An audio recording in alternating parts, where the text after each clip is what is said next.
ఇక్కడికి ఎందుకు వస్తున్నాయని ఈ చర్చ జరుగుతుంది. ఈ సమయంలో డేటా సెంటర్ల మీద జరిగే దుష్ప్రచారాన్ని మేము ఆపుతాము, డేటా సెంటర్ల యొక్క దీన్ని అని ప్రభుత్వం ఒక వైఖరి తీసుకుంది. కానీ పర్యావరణ వాళ్ళు కానీ హక్కుల వాళ్ళు కానీ ఈవెన్ శాస్త్రవేత్తలు కూడా దీని గురించి ఆందోళన చెందుతున్నారు. ఈరోజు హిందూలో అదే వైజాగ్ డేటా సెంటర్ అయితే మేజర్ ఛాలెంజ్, టుడేస్ పేపర్ అనమాట, ఇది ఆఫ్ పేజ్లో వైజాగ్ డేటా సెంటర్ ఒక మేజర్ ఛాలెంజ్ అని. ఇది రావటం బాగానే ఉంది, కానీ నేను ఊరికైనా వస్తువు కూడా మీరు ఏఐలోకి వెళ్ళి చూస్తే కూడా తెలుస్తుంది.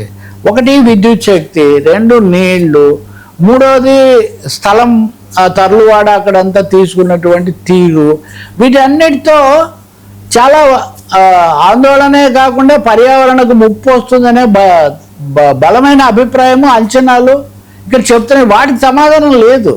వీటన్నిటితో పాటు ఇంకొక నిర్ణయం కూడా చేసింది ప్రభుత్వం. ఏమని, వాళ్ళు ఇక్కడ విద్యుత్ వాళ్ళకు వాళ్ళే ఉత్పత్తి చేసుకొని పంపిణీ చేసుకోవడానికి సొంత డిస్కమ్ ఏర్పాటు చేసుకోవడానికి కూడా అనుమతించింది. అంటే ఏ గూగుల్ ఆడ వచ్చి ఇక్కడ డిస్కమ్లు పెట్టి వాడు కొనుక్కోవడం ప్రారంభిస్తే మామూలు నీలాంటి వాడు నాలాంటి వాడు లేదా ఒక రైతు వాడు ఏమవుతాడు?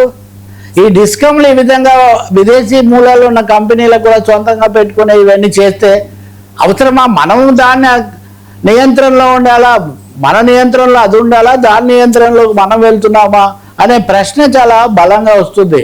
ఇప్పుడు గూగుల్ వచ్చింది, రిలయన్స్ వచ్చింది అన్న తర్వాత ప్రతి ఒక్కరు కూడా విశాఖపట్నాన్ని లేదా ఈ కింది దక్షిణ తీరానికి వెళ్ళిపోతే చాలా బాగుంటుంది అన్నట్టుగా ఇది ఒక జాతరలాగా కూడా తయారవుతున్న పరిస్థితి. ఇది బేన్ ఆర్ బూన్ అంటారు చూడండి. రావడం మంచిది, ఉద్యోగాలు, ప్రత్యక్ష ఉద్యోగాలేమో చాలా తక్కువగా వస్తున్నాయి. పర్యావరణానికి సంబంధించిన ప్రత్యక్షమైందేమో సవాలేమో తీవ్రంగా వస్తుంది. ఇందులో ఆ వివరాలన్నీ కూడా రాశారు వాస్తవానికి. అంతేకాకుండా ఇక్కడ తీసుకొని ప్రొటెక్ట్ చేసే ఇది ముఖ్యంగా డేటా సెంటర్. ఇదేమి పరిశోధన లేకపోతే ఇక్కడేదో జరిగేది కాదు, ఇక్కడ ఎక్కువ నిల్వ చేసేది.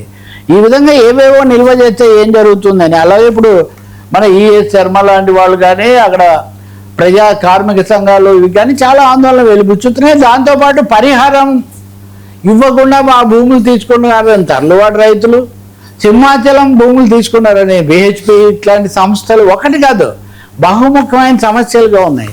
కానీ ప్రభుత్వము లేదా కూటమికి సంబంధించినంత వరకు ఏం చెప్పినా ఇవన్నీ కావాలని దుష్ప్రచారం. అది దుష్ప్రచారం కాదు, ప్రచారం కూడా కాదు, ఇది ప్రశ్నలు ఇవి. ఇప్పుడు మేజర్ ఛాలెంజ్ అనే మాట, మేజర్ ఛాలెంజ్ అంటే అర్థం ఏంటండి? వీళ్ళు కూడా ఏదో అంటే ఇంక మనం చెప్పలేము.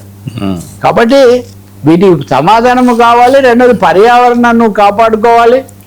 మూడోది ప్రపంచ దేశాల అనుభవాలు ఎలా ఉన్నాయి, మనం విచక్షణ లేకుండా ఇలా ఒక శృతి మించి చేస్తే ఏం జరుగుతుంది అన్నది కూడా చూడాలి. వన్ సైడ్ ప్రమోషన్, ఇప్పుడు అది వేదాంతకు ఆ కాజా బ్లాక్ ఇవ్వడం అనండి. ఇప్పుడు విద్యుత్తే ఉంది, పెట్రోల్ సంక్షోభము ఇదంతా మనకి ఇంత ఉంటే మన దీన్ని వాళ్ళకి ఇస్తున్నాము, మనకేం హక్కు లేదు. మన దగ్గర నుంచి గోదావరి బేసిన్ నుంచి వాడు తవ్వుకుపోయి విదేశాల్లో బ్రహ్మాండంగా ఎక్కువ రేట్లకు అమ్మడం మనకేం హక్కు లేదు.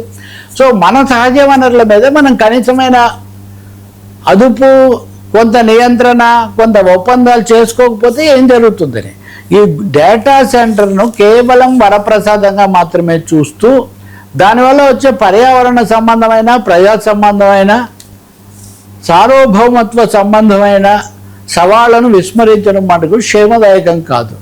ఇది ఇతరులతో పాటు ఈ మధ్య జనసేనకు సంబంధించిన నిష్క్రమించిన లాంటి వాళ్ళు కూడా చెప్తున్నారు. సార్ చాలా వివరాలు ఇంకా ఉన్నాయి, ఇంకోసారి ఎప్పుడన్నా మనం సార్ ఎక్స్క్లూజివ్ మాట్లాడుతాం. సార్ ఇండియాకి బొద్దింక ఎంట్రీ, వాట్ నెక్స్ట్? దట్ బొద్దింకలు రాకుండా మనం ఎంత ప్రయత్నించినా ఇళ్ళలోకి బొద్దింకలు వస్తుంటాయి కదా. సో దట్ బొద్దింక Abhijit Deepak cockroach Janata party now transitioning into a moment. ఆయన అమెరికా నుంచి వస్తున్నాడు. ఆయన ఎక్కడో అమెరికాలో కూర్చొని చెప్పడము కాదు, లేదా అమెరికాలో కూర్చొని ఇదంతా చేస్తున్నాడు అంటే ఆయన వెనక ఎవరున్నారు, ఇలాంటి చర్చ అంతా జరిగింది కదా. అదే కాకుండా ఆయన అది బ్లాక్ చేశారు, ఆ వెబ్సైట్ బ్లాక్ చేశారు. కానీ అందరూ దాని గురించే మాట్లాడుతున్నారు. ఆఖరికి ఆర్ఎస్ఎస్ వాళ్ళు మాట్లాడుతున్నారు, పవన్ కళ్యాణ్